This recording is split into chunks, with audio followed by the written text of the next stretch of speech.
Good day to be with you again. Bill Pfeiffer speaking from Mary's Field. Again, if you like what you see here, press the like button. That might help someone else out, and to subscribe as well.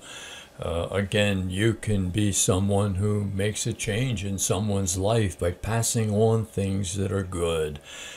You never know what you're doing. You never know where grace will land. Sometimes the smallest of things, looking back, reminds me of a girl that I had in high school. One day, I from my office could see out and see the counter there where kids would come in the morning and do some kind of business, maybe tuition or whatever. But she was crying, and so I said, "Come on in," and we spent about 10 or 15 minutes. I can't imagine what was on her mind, but about 35 years later, I got a note from her saying she was an admissions counselor somewhere in New York State, and that doing that for her that day changed her life. And you say, geez, I didn't realize that was changing her life by doing such a silly little thing. So you never know what you're doing. When grace happens, it happens, and you can't control that. And, what a nice thing. And that somehow or other, not even knowing what you're doing, you end up touching somebody at that level, and good things happen. Today, as before we came up today, my wife says to me, God is real, and he's not happy. Boy, that is true. There's two things that are really, you can go to the bank with these days. God is real, but he's really not happy.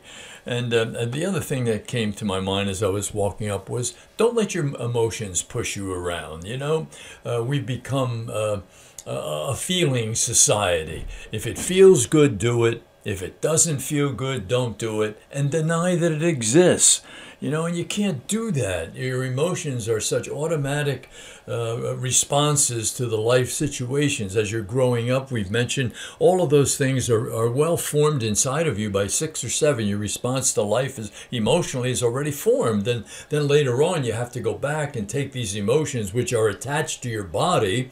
And as soon as something similar comes up later in your life, those emotions exploding. Where'd that come from? Well, that still needs to be healed. That's a part of the false self that we're going to talk about down the road when we talk about centering prayer. So, all of that needs to be healed for us to be able to allow space for grace and God to exist and to happen inside of us. Today, a nice thing that, boy, I used to read to the kids in school and they loved it. It's a letter to parents from a child. Just listen, please. Just good stuff. Number 1, don't spoil me. I know quite well that I ought not to have all I ask for. I'm only testing you. Number 2, don't be afraid to be firm with me. I prefer it. It makes me feel secure. Number 3, don't let me form bad habits.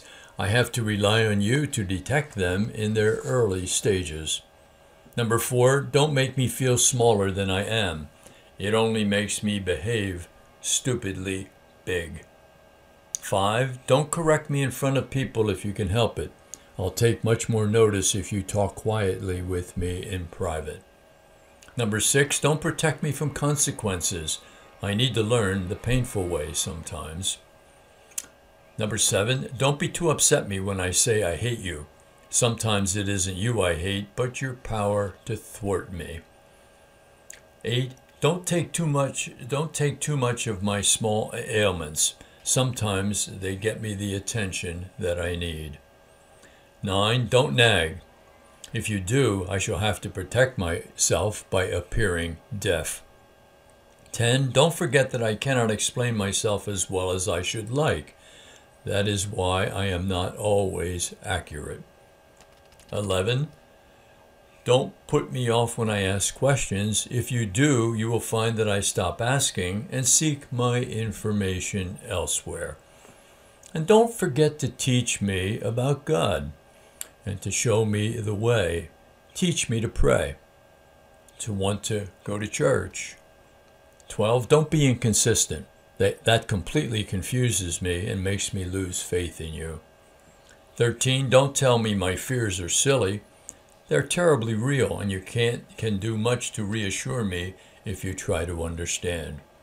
Number 14, don't ever suggest you're perfect or infallible.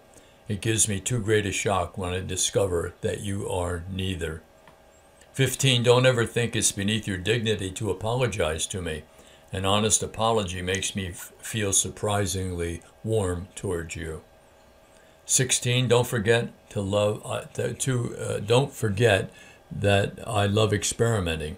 I couldn't get along without it, so please put up with it. 17, don't forget how quickly I am growing up. It must be very difficult for you to keep pace with me, but please do try. 18, don't forget that I don't thrive without lots of love and understanding, but I don't need to tell you that, do I? 19, please keep yourself fit and healthy. I need you. Nice list, and there says a lot of things in there again that sometimes depend on feelings, but sometimes don't depend on feelings, but just that adult, mature attitude and relationship with young people.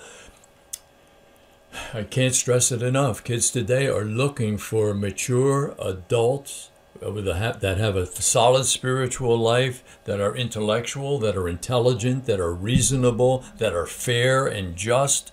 They love that, and they love to be taught how to think and how to reflect on various situations in life. Don't be embarrassed about doing that. But first you have to be that adult so that the kids will end up respecting you. And then when you speak, your words will have the power that they need, and that will have that kind of power to change others. Remember again, happiness tomorrow always depends on doing the truth today. And boy, we heard about 19 or 20 truthful things in our little podcast today about our relationship as adults with children. Keep on going. You're wonderful. Know that you're in my prayers. Please keep me in yours. Thank you.